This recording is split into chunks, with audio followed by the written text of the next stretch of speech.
Hello friends, എന്തുണ്ട് വിശേഷം? എല്ലാവർക്കും സുഖമല്ലേ? ഇന്ന് വൈകിട്ടൊക്കെ ആയപ്പോൾ ഇക്ക 3 ചെറിയ നിമ്മ മേടിച്ചിട്ടുണ്ടായിരുന്നു കേട്ടോ. അതും കൊണ്ടുവന്നേ. പിന്നെ അത് രാത്രിയൊക്കെ ആയപ്പോൾ തന്നെ വെട്ടി കഴുകി വൃത്തിയാക്കി നേരെ ഫ്രിഡ്ജിലോട്ട് വെച്ചു.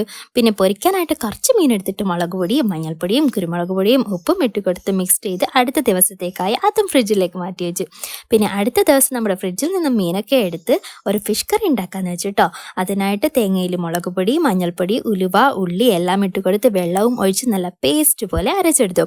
അത് നേരെ പാത്രത്തിലേക്ക് ഒഴിച്ച് വെള്ളവും ആഡ് ചെയ്തു. തക്കാളിയും പച്ചമുളകും കുടംപുളിയും ഉപ്പും ഇട്ട് കൊടുത്ത് നേരെ അടുപ്പിലേക്ക് വെച്ചു. തിളച്ചപ്പോൾ ഫിഷും ഇട്ട് കൊടുത്തു. അങ്ങനെ നമ്മുടെ തേങ്ങ അരച്ച മീൻകറിയൊക്കെ റെഡി ആയിട്ടുണ്ട് കേട്ടോ. പിന്നെ അതിലേക്ക് താളിച്ചൊഴിക്കാനായിട്ട് പാത്രത്തിൽ കുറച്ച് വെളിച്ചെണ്ണ ഒഴിച്ച് കടുക് പൊട്ടിച്ച് ചെറുതായി അരിഞ്ഞ ഉള്ളിയും കറിവേപ്പിലയും ഇട്ട് ബ്രൗൺ നിറമായപ്പോൾ അത് നേരെ നമ്മുടെ തേങ്ങ കറിയിലേക്ക് ഒഴിച്ചു കൊടുത്തു. ഇനി നമുക്ക് മീനൊന്ന് പൊരിച്ചെടുക്കാം. അതിനായി പാനിലേക്ക് വെളിച്ചെണ്ണ ഒഴിച്ച് കറിവേപ്പില ഇട്ട് കൊടുത്ത് നമ്മുടെ മസാല പുരട്ടിയ മീനും അതിലേക്ക് ഇട്ട് കൊടുത്ത് തിരിച്ചും മറിച്ചും ഇട്ട് മൊരിയിച്ചെടുത്തു. ഇലയാൾ ഇവിടെ ഇരുന്ന് TV ഒക്കെ കാണുവാണ് കേട്ടോ. ഇവിടെ പൂച്ചയുടെ ഈ പ്രോഗ്രാമൊക്കെ കാണാനായിട്ട് അവന് വലിയ ഇഷ്ടമാണ് കേട്ടോ. ഞാൻ വീഡിയോ എടുക്കുന്നത് കണ്ടിട്ടുള്ള ആക്ഷൻസാണ് കേട്ടോ ഇതൊക്കെ.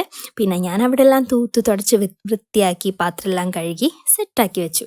സത്യം പറഞ്ഞാലുണ്ടല്ലോ, എല്ലാ ദിവസവും മാക്സിമം നീറ്റാക്കി വെക്കാനൊക്കെ ശ്രമിക്കാറുണ്ട്. എന്നാൽ ചില ദിവസമൊക്കെ നമുക്ക് ചെറിയ ക്ഷീണവും ബുദ്ധിമുട്ടൊക്കെ കാര്യങ്ങളൊക്കെ വരുന്ന ദിവസമുണ്ടല്ലോ, ആ ദിവസം കുറച്ചൊക്കെ റെസ്റ്റ് എടുക്കും. പിന്നെ ചെയ്യാമെന്ന് വെച്ചിട്ടൊക്കെ മാറ്റി വെക്കും. എന്നാൽ ആ ദിവസം തന്നെ നമ്മുടെ വീട്ടിലേക്ക് ആരെങ്കിലുമൊക്കെ കയറി വരാറും ഉണ്ട്. നിങ്ങൾക്ക് അതുപോലത്തെ അനുഭവമൊക്കെ ഉണ്ടായിട്ടുണ്ടോ? അങ്ങനെ ഉണ്ടെങ്കിൽ ഒന്ന് കമൻറ്റ് ചെയ്തേക്കണേ. അങ്ങനെ ഇന്നത്തെ വീഡിയോ അവസാനിച്ചിരിക്കുന്നു. അപ്പോൾ നെക്സ്റ്റ് വീഡിയോയിൽ കാണുന്നത് വരേക്കും എല്ലാവർക്കും ബൈ ബൈ.